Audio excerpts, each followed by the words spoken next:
Olá pessoal, meus amigos e minhas amigas, sejam muito bem-vindos à nossa aula 1 sobre o nosso curso sobre capital de giro, né? Capital de giro, análise dinâmica e estimativa para projetos e valuation. Essa é a aula introdutória e eu vou fazer comentário sobre o curso, né? Explicar qual é a ideia do curso, enfim, nossa metodologia, para que a gente possa avançar e vocês possam entender exatamente o que é que vocês vão encarar no curso, tá certo? Bom, análise de balanço pelo método dinâmico e cálculo do investimento necessário em capital de giro para análise de viabilidade econômica de projetos e valuation. Eu vou explicar isso direitinho, não se preocupem, tá? Aqui tem um breve currículo meu para vocês saberem, né, quem eu sou, me conhecerem um pouquinho, saberem com quem vocês estão conversando, enfim, tá? Aqui tem a propaganda do meu meu canal de vídeos no YouTube, né? Eu tenho um canal que tem alguns vídeos, tem vários vídeos, na verdade, sobre economia e finanças, né? Então, se vocês gostam de economia, gostam de finanças, acho interessante dar uma olhada lá, se inscreverem, né? E aqui a gente já vai começar a comentar a estrutura do curso com as aulas e tudo mais, tá certo? Vamos devagar. Qual é a ideia do curso? A ideia do curso eu sou consultor de empresas já tem um tempo, né? Quase 20 anos, ou mais de 20 anos, não sei. Já tem um tempinho trabalhando com isso, sou professor também, já mais de 20 anos e tal. E nos meus trabalhos de consultoria, invariavelmente, quando eu estou fazendo um estudo de viabilidade econômica, estou fazendo valuation, etc., eu preciso estimar o capital de giro que a empresa precisa aportar no negócio. Eu vou explicar.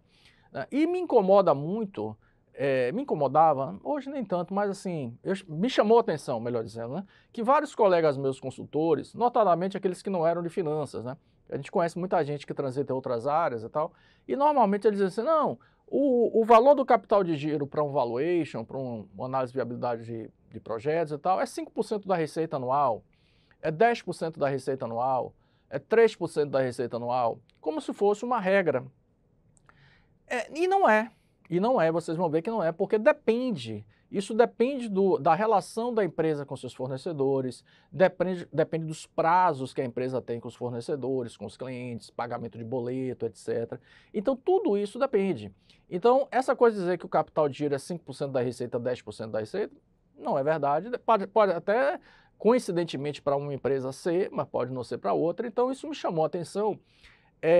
E como eu já trabalho negando isso, né? Eu já trabalho com uma metodologia para calcular o capital de giro, me chamou a atenção isso e eu fiquei com vontade de fazer esse curso, né? Porque para quem trabalha com consultoria, para quem trabalha numa empresa, é importante saber como estimar o capital de giro. A ideia é essa, entendeu? Esclarecer melhor esse ponto. Como estimar o capital de giro. E por que é importante? Porque sem capital de giro a empresa vai quebrar. Uma empresa vai à falência. Por quê? Porque o capital de giro é o dinheiro que está na empresa que faz ela respirar, que faz ela pagar conta até ela receber. Ela vende a prazo, ela leva um tempo para receber, mas ela precisa manter as contas da empresa em dia. Portanto, ela precisa ter um recurso gerando na empresa, que é o capital de giro, que faz com que a empresa respire. Então, se você não estima adequadamente seu capital de giro, você vai ter que ir a banco.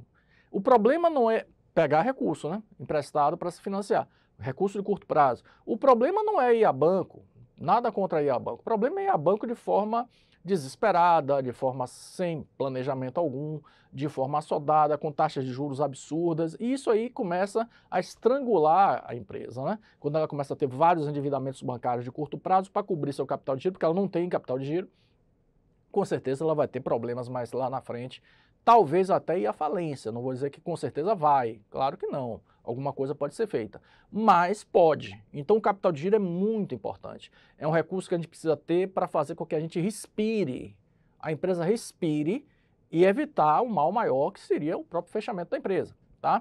Então tá aqui a estrutura do curso, tá? A ideia é a gente olhar o capital de giro para frente, como eu falei, estou hoje aqui e vou estimar o capital de giro para um projeto, ou estimar o capital de giro para que eu estou fazendo um valuation, né, calculando o valor da empresa e tal. Então, olhando para frente. Mas para olhar para frente é importante conhecer a base teórica, que é um pouco olhar para trás, né? Então, o capital de giro pode ser entendido, ou deve ser entendido, tanto olhando para frente, quanto olhando para trás. É mais ou menos isso. Então, a ideia é, aula 1, que é essa aqui, uma introdução, né? a importância do capital de giro de uma empresa e a gente vai falar um pouquinho sobre fundamentos de contabilidade, porque é fundamental, né? A gente vai trabalhar com conceitos contábeis aqui, tá? Muita gente conhece, outros não conhecem tanto, isso é muito comum, né? Tem gente que sabe muito, gente que sabe pouco, então a gente precisa alinhar um pouco a linguagem. Aí, na aula 2, eu vou trabalhar com análise de demonstrações financeiras, chamados indicadores econômicos e financeiros tradicionais. Por quê? Quando eu trabalho com capital de giro, olhando para trás, há um método muito interessante, muito forte de análise empresarial, que é o chamado método dinâmico do balanço, né? O método dinâmico é muito bom, muito forte, é muito objetivo, né? Com o método dinâmico você vê a empresa está bem ou está mal ou está mais ou menos, não tem meio termo, tá? Mas para a gente conhecer o método dinâmico, a gente precisa conhecer o método que vem antes do dinâmico, né? Que é o método mais tradicional. E o tradicional aqui não é no sentido pejorativo, é tradicional no sentido de já respeitado, né? Índices já respeitados, estabelecidos, antigos, etc., né, que vem desde o século XIX, sei lá, por aí, né? Então, são os indicadores, a análise financeira tradicional, para a gente poder avançar para a análise dinâmica, tá? Aula 3, um exercício sobre o método tradicional, a gente vai trabalhar também com análise horizontal, análise vertical, né? Só explicar o que é e fazer um exercício, que é interessante. Aula 4, desculpe, indicadores de atividade operacional, porque os indicadores tradicionais, né? Aula 2, a gente vai falar sobre indicadores tradicionais. Os indicadores têm famílias, né? Então, a família liquidez, a família endividamento, a família resultado, né? E tem a família operacional, indicadores operacionais. Tem famílias. Dentro dessas famílias, a gente tem vários indicadores interessantes, né? Eu destaquei os indicadores de atividade operacional, portanto, eu vou falar separado, numa aula só eles, né, aula 4, porque eles são fundamentais para trabalhar capital de giro. Eles são a base da análise de capital de giro. Quando você vai estimar o recurso que eu preciso botar numa empresa, para a empresa sobreviver, né, e eu preciso jogar isso no valuation, eu preciso colocar isso no estudo de análise de viabilidade econômica de um projeto, a gente vai usar esses indicadores de atividade operacional, eles são muito importantes. Portanto, eu separei eles, né, para a gente dar um certo peso e relevância da importância deles. Aula 5, análise de demonstrações financeiras pelo método dinâmico, ó, o método dinâmico, que é um método muito interessante, muito forte, mas é difícil você falar do método dinâmico sem falar do que vem antes, né? Que é o método tradicional, já que ele é um avanço sobre o anterior, tá? Aula 6, um exercício sobre análise dinâmica. Então, até aí a gente está olhando o capital de giro para trás, a gente está analisando uma empresa com base no balanço dela. E o balanço dá o quê? Mostra o quê? O que já aconteceu na empresa, né? O balanço registra o que já aconteceu, né? Não registra o que vai acontecer, registra o que já aconteceu. Então a gente está olhando a empresa para trás, está estudando a empresa, está olhando os números da empresa, vendo balanço, DRE, etc. A partir da aula 7, aí a gente vai olhar para frente, que é como estimar o capital de giro para um projeto, ou para um valuation, etc. Mas para isso eu preciso da base teórica que a gente discutiu, né? E também da metodologia, dos exercícios até que a gente fez anteriormente, tá? Então, aula 7, estimando o investimento necessário em capital de giro, é a parte mais teórica e tal. Aula 8, um exercício sobre estimativa de capital de giro para um projeto de análise de viabilidade, né? A gente já vai fazer esse exercício, né? Exercício que a gente vai resolver no Excel, né? Vocês vão ter acesso a todas essas tabelas, tem várias tabelas aqui para a gente poder calcular o capital de giro e tal. Vai estar tudo disponível para vocês, né? Em cada aula, né?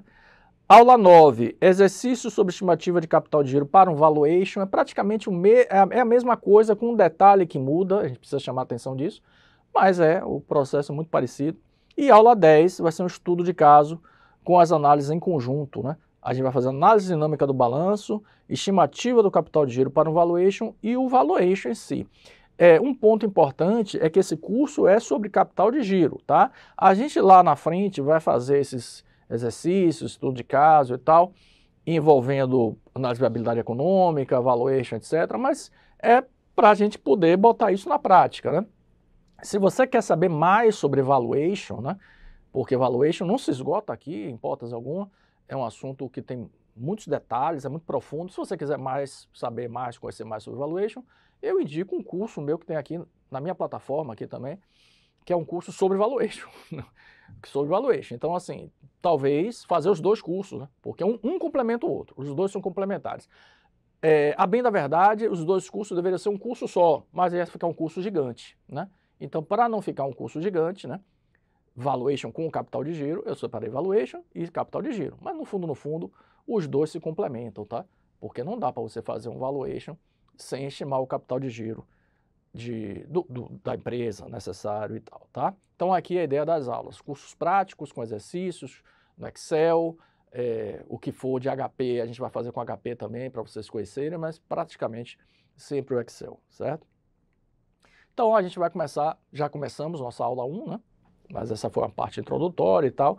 E vamos agora falar da importância do capital de giro para a empresa e uma introduçãozinha breve sobre contabilidade, tá? Bom, o capital de giro é sempre um tema fundamental para a gestão empresarial. De novo, sem capital de giro a empresa vai ter dificuldades. Ela pode ter dificuldades até chegar à falência. Pode, né?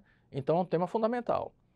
É comum que empresas sofram dificuldades operacionais devido à insuficiência do seu capital de giro. Se você não tem recursos suficientes para bancar suas operações, porque o que é o capital de giro? É um recurso que você tem, dinheiro que você tem na sua conta para bancar suas operações, para manter suas operações até você receber, porque você vende a prazo, você demora para receber. Às vezes você encara inadimplência, né? Um recebimento que você tinha certeza que ia receber, o seu cliente não paga, olha só a dificuldade. O outro demora e você tem que ter recurso porque as contas estão chegando, né? É salário que tem que pagar, é tributo que tem que pagar, é FGTS, INSS, é boleto que tem que pagar. E cadê o dinheiro? Você tem o dinheiro a receber daqui a um mês, né? Então é isso que é importante. Você precisa ter um recurso girando na empresa, ó, o capital de giro ele gira na empresa para manter as operações. Se a empresa não possui capital de giro, ela será obrigada a captar financiamento bancário de curto prazo, muitas vezes com taxas de juros elevadas. O Brasil é campeão de taxas de juros altas no mundo, né? Quem é empresário sabe do que eu estou falando, né? O que tende a estrangular suas operações. Então o problema não é ir ao banco, é ir ao banco de forma atabalhoada, não organizada, né? Que vai trazer dificuldades para o empresário, não tenha dúvida disso. Então, de novo, é muito importante saber gerenciar capital de giro e entender como ele funciona. O capital de giro pode ser entendido de duas formas, né? Eu falei um pouquinho disso há 3 minutos atrás. Olhando para trás, para inferir, né? Para entender sobre a saúde financeira da empresa, então o capital de giro, olhando o balanço, eu consigo ver como a empresa está, né? Com base no capital de giro e outros indicadores, mas também capital de giro. E olhando para frente, para estimar o quanto a empresa precisará aportar de recursos em capital de giro para manter suas atividades sem precisar de novos empréstimos onerosos, né? Então, olhando para trás e olhando para frente, né? São duas formas de entender, tá? Bom, o que significa capital de giro? A gente pode entender no curto prazo e no longo prazo, né? No curto prazo, a gente tem uma visão mais financeira e uma visão mais contábil, né? A visão mais financeira diz o seguinte, são os recursos disponíveis em conta corrente para a empresa, né? É o financeiro, é o contas a receber, é contas a pagar, aquele dinheiro que está ali, né? A tesouraria da empresa, né? Que ela precisa ter aquele recurso para manter suas operações, né? Contas a pagar em função das contas a receber, etc e tal. Pelo ponto de vista contábil, né? E isso é uma realidade, o capital de giro é parte das aplicações de curto prazo que são financiadas por dívidas de longo prazo. A gente vai ver, o capital de giro a gente pode pegar no balanço, pegando o ativo circulante menos o passivo circulante. Ativo circulante são as operações de curto prazo, né? Então, um menos o outro, né? Eu tenho R$10 de ativo circulante. Tenho R$10 de ativo circulante. E tenho R$6 de passivo circulante. Esses passivos circulantes são dívidas que me financiam. Uma dívida financia suas operações. Então, se eu tenho 10 de ativo circulante, 6 de passivo circulante, o 6 está financiando 6 do ativo. Só que eu tenho 10 de ativo. Então, eu tenho 4, né? Eu tenho 4 que precisam ter recursos de longo prazo para me financiar. Isso é a visão contábil, que no fundo, vai virar a parte financeira, né? Porque a contabilidade espelha o movimento do patrimônio que vai virar o que está na conta da empresa, na verdade, né? Então, no fundo, é a mesma coisa, mas de uma forma diferente. A parte financeira vê os recursos na conta, a parte contábil vê as contas do balanço e tal, né? E no longo prazo, ou seja, olhando daqui para frente, o longo prazo no sentido de olhar daqui para frente, né? O curto prazo é o hoje, olhando imediatamente antes da agora e tal. Bom, uma empresa que está fazendo um orçamento, as empresas precisam fazer orçamento. Orçamento para 2024, orçamento para o próximo semestre. Se você vai fazer orçamento, você precisa estimar, se você precisa aportar recursos de capital de giro para a empresa respirar sem a necessidade de ir a banco de forma indiscriminada. Então, para orçamento, sim, também, né? A gente não vai falar de orçamento nesse curso, né? Mas cabe, né? Uma empresa que está fazendo um orçamento para o ano que vem, para o próximo semestre, precisa ter a estimativa de capital de giro. Para o valuation, eu estou calculando o valor da empresa, sim, mas a empresa precisa aportar recursos para respirar para análise de viabilidade de projetos. Imagine, uma empresa está estudando um projeto que custa 100 milhões de reais. 100 milhões de reais são máquinas, equipamentos, instalações, construção civil, construir o prédio, né, terreno e tal. É o investimento fixo que ela vai fazer, 100 milhões de reais. Esse investimento não vale 100 milhões de reais, ele vai valer mais, 120, 130, 140, não sei, tem que calcular. Porque esse ativo que eu estou falando de máquinas, equipamentos, instalações, é a estrutura física da empresa, que vale 100 milhões de reais, que custa 100 milhões de reais. Mas a empresa precisa ter um sangue, né? Você tem um esqueleto do corpo e você precisa ter o sangue. O sangue é que faz você viver, né? Circular no seu organismo. O sangue é o capital de giro. Então não basta ter um 100 para botar máquina, equipamento, instalações, construção civil. Você vai ter que bater mais 20, mais 30, aí depende, né? A gente vai ter que calcular, que é para a empresa respirar. Não existe estudo de viabilidade econômica sem uma estimativa de capital de giro bem feita. Ou se existe, o estudo não tem tanta segurança, tanta credibilidade, né? É isso que a gente vai ver aqui. Entender uma empresa olhando para trás, olhando o balanço dela, né, o comportamento dos números do balanço e tal, e estimar o futuro. A ideia é exatamente isso, a ideia é essa, com exercícios, com prática, né, com estudo de caso, com Excel, vocês vão ter acesso a tudo isso, a ideia, esses arquivos, né? Vocês vão ter acesso aos slides e aos arquivos em Excel, com as resoluções, tá? Bom, agora uma breve introdução sobre contabilidade para alinhar, melhor dizendo, né, a linguagem nossa, tá? Bom, contabilidade é a área de conhecimento que estuda o registro e as alterações do patrimônio de uma organização. Patrimônio é uma palavra importante, fundamental. A contabilidade estuda o registro do patrimônio. Registra o patrimônio. Patrimônio é o conjunto de bens, direitos e dívidas de uma organização. Uma empresa, uma organização tem bens e direitos e tem dívidas. Quem faz esse estudo é a contabilidade.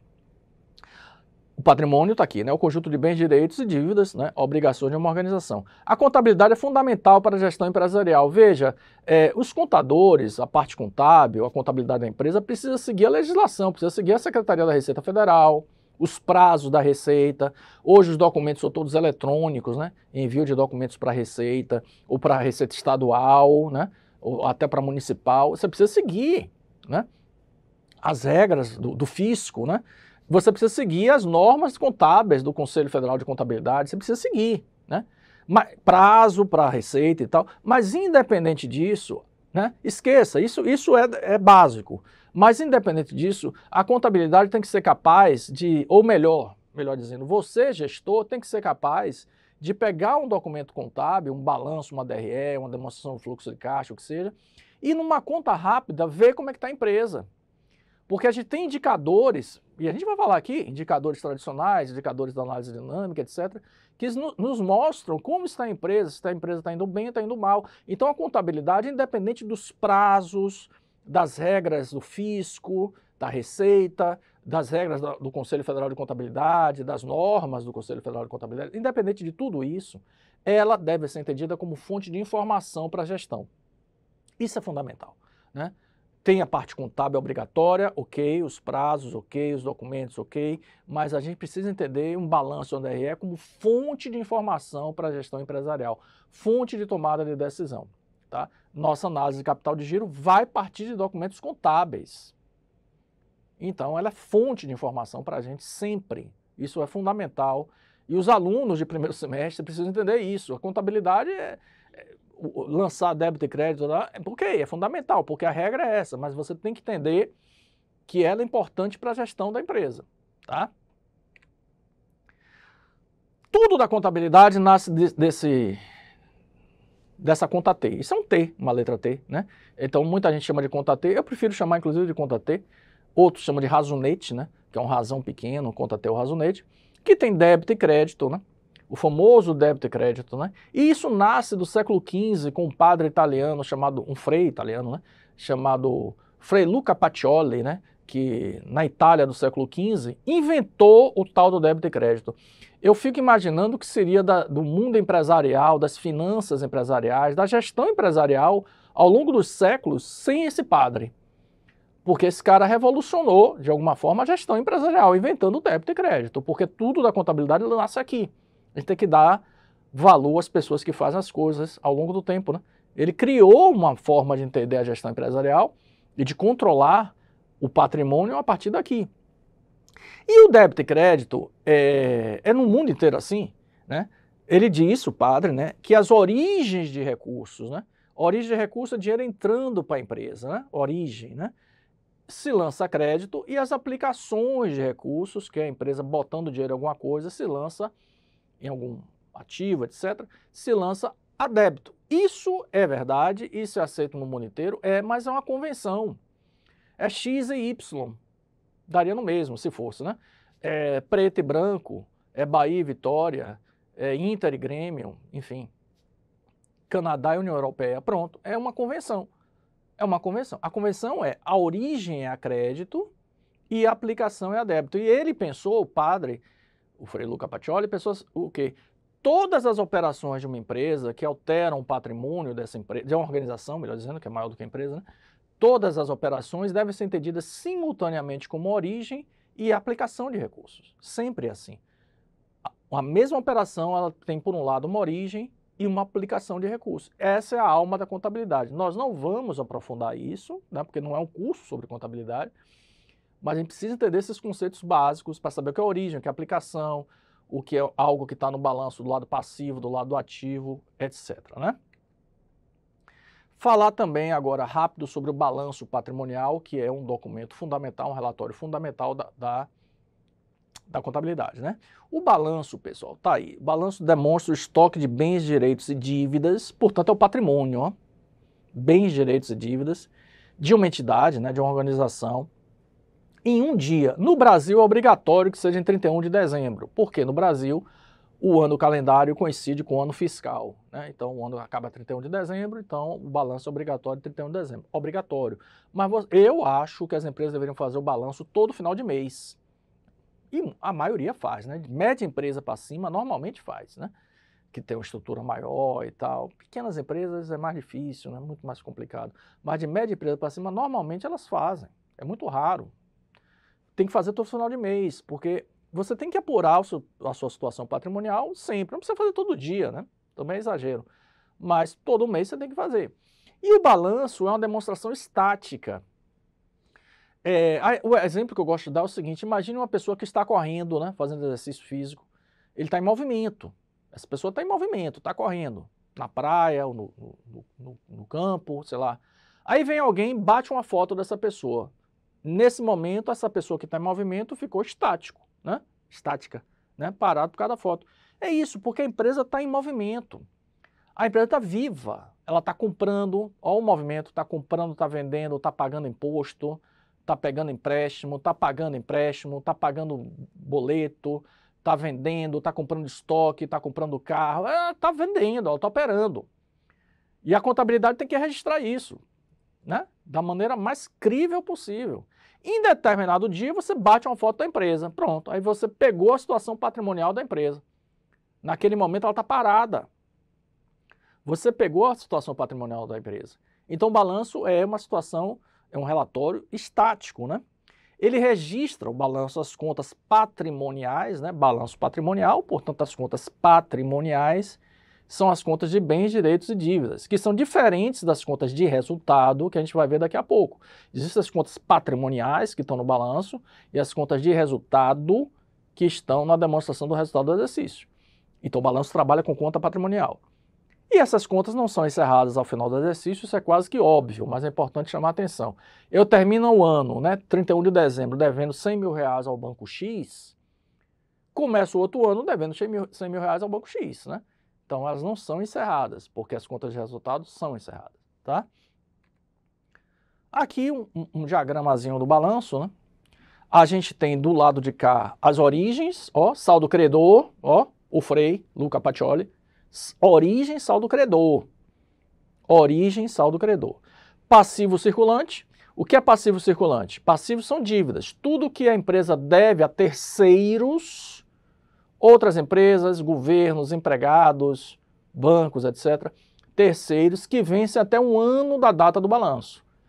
Então, se você está fazendo o balanço, veja, que vence até 31 de dezembro do outro ano, repare, se você está fazendo o balanço em 30 de agosto, é o que vence até 30 de agosto do outro ano, né? Mas, como a regra é 31 de dezembro, tudo bem, mas considere um ano. O curto prazo na contabilidade é um ano. Então, tudo que vence até um ano é o passivo circulante, são dívidas de curto prazo, com terceiros. O passivo não circulante são dívidas com terceiros que vencem depois de um ano. Exemplo, eu fechei um balanço hoje, eu sou uma empresa, e eu devo ao banco tal, interessa, 18 parcelas mensais que vencem de 30 em 30 dias de um empréstimo que eu peguei, então são vincendas, né? Ainda vão vencer, de R$1.000 cada, então eu devo R$18.000 ao banco tal, né? Se eu estou fazendo balanço, não são 18 parcelas, 12 dessas parcelas tem que estar no passivo circulante, porque vence em um ano, e 6 dessas parcelas tem que estar no passivo não circulante, porque vence depois de um ano. Portanto, dos 18.000, nesse exemplo, né, 12.000 estaria no passivo circulante e 6.000 estaria no passivo não circulante, é o que vence depois de um ano. E o patrimônio líquido representa as dívidas que a empresa tem com os sócios, com os donos da empresa, porque ninguém abre uma empresa porque é bonzinho necessariamente. A questão não é ser bonzinho ou ser malzinho. Você bota dinheiro na empresa para ganhar dinheiro, né? O empresário, o capitalismo é isso, né?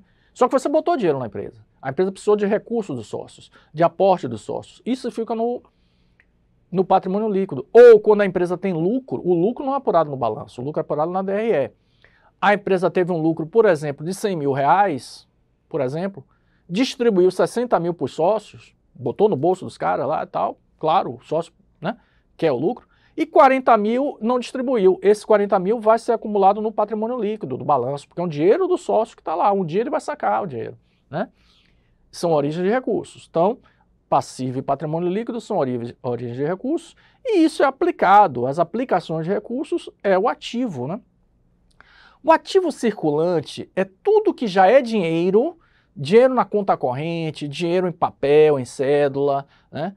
Ou normalmente o dinheiro está na conta corrente, né? Mas enfim, dinheiro na conta corrente, aplicações financeiras de curto prazo, ou seja, já é dinheiro, e tudo aquilo que tende a virar dinheiro até um ano da data do balanço. O circulante é sempre um ano da data.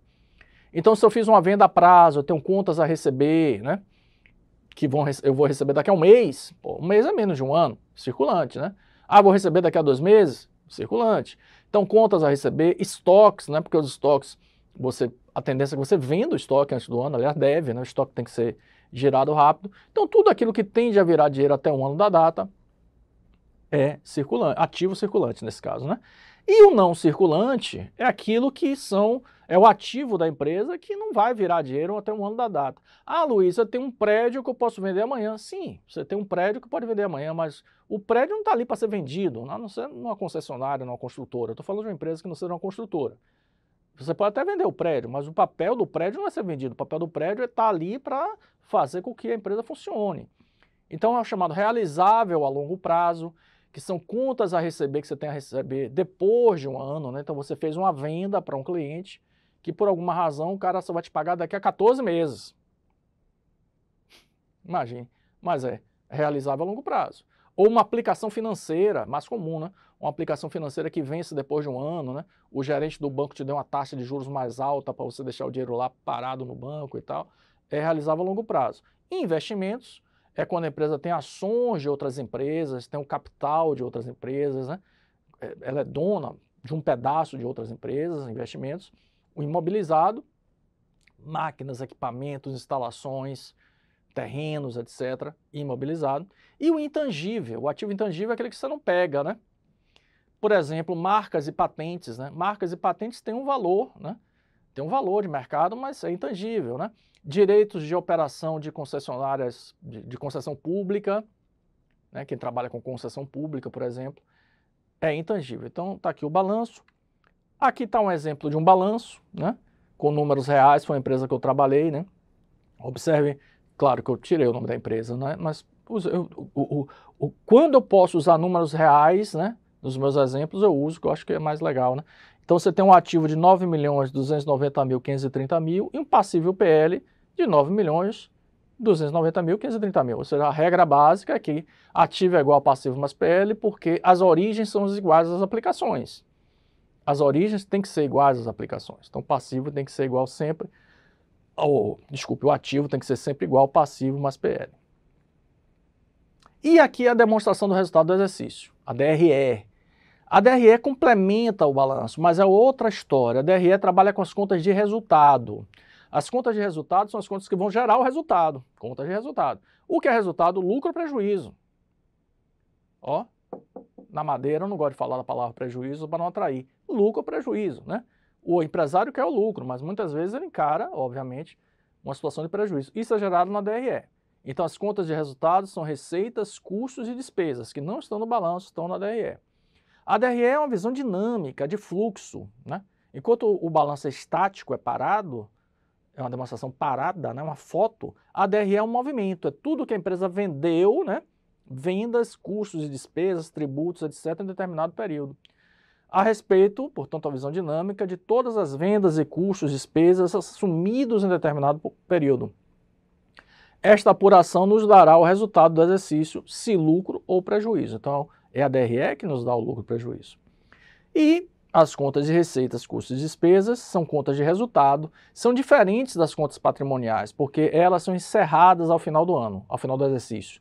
Terminou o ano, a contabilidade tem que encerrar, zerar as contas de resultado, porque depois começa tudo zerado, né? Para ver se você teve lucro ou prejuízo. Esse é um detalhe contábil, mas é importante, tá? Aqui está um exemplozinho, né? Receitas menos gastos igual a resultado. Gasto é uma categoria maior. Um gasto engloba custos e despesas, né? O gasto é o que se deduz da receita para se ter o resultado. O gasto engloba custos e despesas. Custos são gastos que estão, de alguma forma, dentro do bem ou do serviço que você está produzindo. Mesmo que de maneira indireta, é um custo. Exemplo, faculdade, salário de professor é custo. Porque o aluno paga a faculdade para ter aula. Qual é o serviço? Qual é o negócio? Qual é o serviço que ele está pagando? Aula, custo. Por exemplo, nessa máquina aqui, minha máquina HP, essa capinha de couro é custo. Porque quando eu compro a máquina, repare, eu comprei a máquina, eu não estou comprando a capinha, estou comprando a máquina, mas a capinha não vem? É custo, está aqui dentro, né? Todo o material que está dentro da máquina é custo. O salário das pessoas que manipularam a máquina é custo. Agora, numa faculdade, por exemplo, pessoal do marketing, pessoal de propaganda, pessoal de finanças da faculdade, pessoal de segurança, enfim, de limpeza, é despesa. Então, o custo está dentro do produto ou do serviço, de maneira direta ou indireta, e a despesa está no negócio, né? Não está no produto ou no serviço. Ambos são gastos, né? E aqui eu falei, as contas de resultados são zeradas obrigatoriamente ao final do exercício, diferentemente das contas patrimoniais do balanço. Aqui um exemplo de DRE, também uma DRE verdadeira, né? Vamos dizer assim, que eu adaptei um pouquinho, né? Veja que é diferente a estrutura, né? Totalmente diferente. Você tem números pretos e números vermelhos. Os vermelhos é para chamar a atenção que são negativos, né? Você começa com a receita bruta, são as vendas, né? Vai abatendo as deduções, tributos indiretos. Esse item fundamental, ó, CMV, custo da mercadoria vendida. Então, nesse exemplo aqui, ó, a empresa vendeu 450 mil reais de alguma coisa, que eu não sei, mas essa coisa custou para ela 95 mil, né? Então, algo que ela comprou por 95, ela vendeu por 450. Ou se for uma indústria, algo que ela teve um custo de 95 para produzir, ela vendeu por 450, né? Todas as despesas lá separadinhas, ó, juros, etc., até chegar no resultado final lá, lucro líquido final. Você tem um lucro antes das distribuições, as distribuições. Então veja que está aí a estrutura diferente. O que é preto é a origem, o que é vermelho é a aplicação. Que as aplicações de recursos são custos e despesas, né? e a receita é uma origem, tá? Aqui, para a gente fechar aquela ideia do débito e crédito, né? Sempre as receitas têm saldo credor, porque são origem de recursos, e sempre o passivo e o PL tem saldo credor, porque são origem de recursos. Você vai me dizer, mas Luiz, uma receita é uma coisa boa, uma venda, né?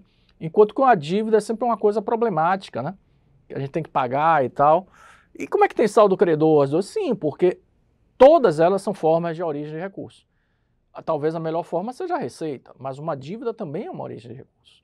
Sempre que você está devendo a alguém, você está se financiando com esse alguém. Por exemplo, ó, só para fechar isso aqui, eu sou uma empresa, devo 10 mil reais de salários aos meus empregados que eu não paguei por alguma razão. É uma dívida, tem que estar no balanço. É uma dívida com empregados, eu não paguei. Vocês concordam que os 10 mil reais de João, Maria e José, que são os meus empregados, estão comigo, porque eu não paguei? É. Se eu não paguei, estão comigo, né? Então, repare, estou me financiando com eles. Na hora que eu pago, a dívida acaba, acabou o financiamento. Então, é uma forma, né?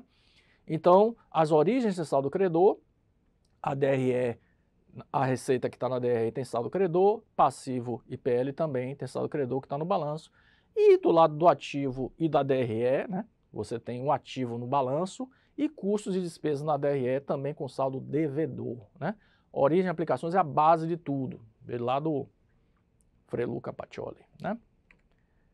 E o último tema aqui dessa aula introdutória, que também é importante, é a distinção, né, do regime de caixa com o regime de competência. Por que eu falo disso? Porque quando a gente trabalha, por exemplo, com valuation ou com um projeto, estudo de viabilidade econômica, a gente trabalha em regime de caixa. No longo prazo, caixa e competência se confundem, né? Mas ainda assim tem coisas que estão no regime de competência que não estão no regime de caixa. Exemplo, a depreciação. A amortização do ativo intangível são itens que fazem parte do regime de competência, mas não fazem parte do regime de caixa, porque ninguém paga a depreciação. A gente vai falar disso mais na frente. Mas os regimes de caixa de competência são metodologias, são critérios que nos orientam de como ou quando a gente vai lançar um custo, uma receita, uma despesa, né? Eu tenho que ter um critério. Os critérios são competência e caixa. Então, o regime de competência é o regime obrigatório pela legislação para a contabilidade. Uma coisa ou outra na contabilidade, você pode até usar, a própria Conselho Federal de Contabilidade nos orienta, usa regime de caixa, mas 99% é regime de competência sempre, aqui e no mundo, né? Então, contabilidade, via de regra, tirando coisas especiais, é regime de competência, tá? E o regime de caixa, portanto, não é seguido pela contabilidade na sua amplitude, né? Vamos dizer assim. Regime de caixa é fundamental, mas uma visão de gestão, né? Uma coisa é competência, outra coisa é caixa, e vamos aqui a uma tabelinha de exemplos. Veja, regime de caixa. Quando é que eu lanço uma receita? Quando o dinheiro entra na conta. Ou vai entrar, se eu estou trabalhando com uma visão futura, né? Ou vai entrar. Regime de caixa é o dinheiro entrando, no caso da receita.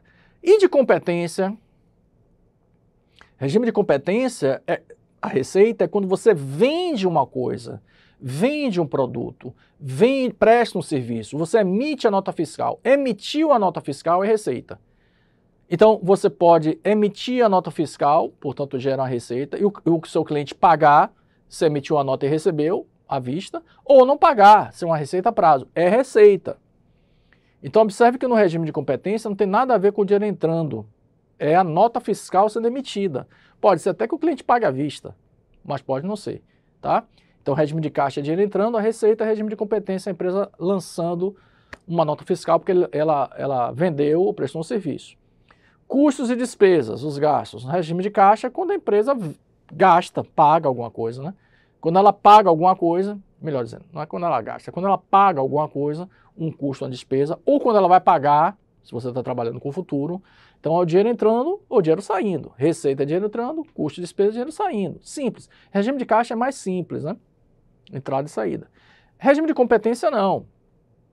Um custo, eu botei aqui, é quando se consome, ó, o verbo consumir. Consumir, né? A pessoa come um pão, consome o pão, né? Ela está se alimentando do pão. Então, quando a empresa consome alguma matéria-prima, ou seja, no exemplo do pão, né? No exemplo do pão. O padeiro está fazendo pão, ele usa farinha, está consumindo farinha, ele usa manteiga, ele usa sal, não sei o quê. Independente de já ter pago ou não essa matéria-prima, é custo do pão. Então, o custo é quando você consome uma matéria-prima, ou no caso de uma empresa comercial, é a própria matéria-prima, né? A empresa que vende sapatos. Eu sou uma empresa comercial, eu não faço sapato, eu vendo sapato. O custo é o próprio sapato que você comprou, né? Que é a própria matéria-prima, nesse caso, né? Não é a matéria-prima exatamente, mas é o material que você está vendendo, né? Ou o salário das pessoas que estão trabalhando nessa produção. Então, independente de ter pago ou não. E a despesa é quando se assume que alguém prestou um serviço naquele período, né? Então, por exemplo, repare, eu sou uma empresa, eu tenho uma folha de salários, os meus empregados trabalharam na empresa no mês de agosto. A folha é R$100.000. Eu preciso pagar a folha de salários dos caras. Os caras são os meus empregados. É despesa de salários, né? Beleza, tudo bem. Eu posso até pagar essa folha até o 5º dia útil seguinte do mês seguinte, que a legislação me permite isso. Então, repare, não, eu vou pagar no 5º dia útil, então eu vou pagar lá para setembro, né? Se eu pagar em setembro, o desembolso é setembro, portanto, pelo regime de caixa vai sair em setembro, mas pelo regime de competência, a folha foi de agosto. Mas você pagou em setembro. Regime de competência não é pagar, é reconhecer a obrigação. Eu reconheço que as pessoas trabalharam para mim em agosto, portanto, a despesa é agosto. Então, o regime de caixa, ele não é obrigatório, mas ele é fundamental. Não existe uma empresa bem administrada que não tenha um controle de caixa. Ele é fundamental, apesar de não ser obrigatório. E o regime de competência, ele é obrigatório, né? Porque os documentos contábeis, 99,99% deles, devem ser feitos sob o regime de competência, né? Ele é legal, obrigatório. Então, as empresas bem administradas têm a parte contábil, a parte financeira e que devem funcionar direitinho, tá certo? Aqui estão meus contatos, né? E-mails, etc., LinkedIn, enfim, para vocês entrarem em contato comigo, enfim, tiverem qualquer dúvida. E na próxima aula a gente vai dar uma avançadinha no que a gente viu para trabalhar já com indicadores e tudo mais, tá certo? De análise financeira, tá certo? Então até a próxima aula.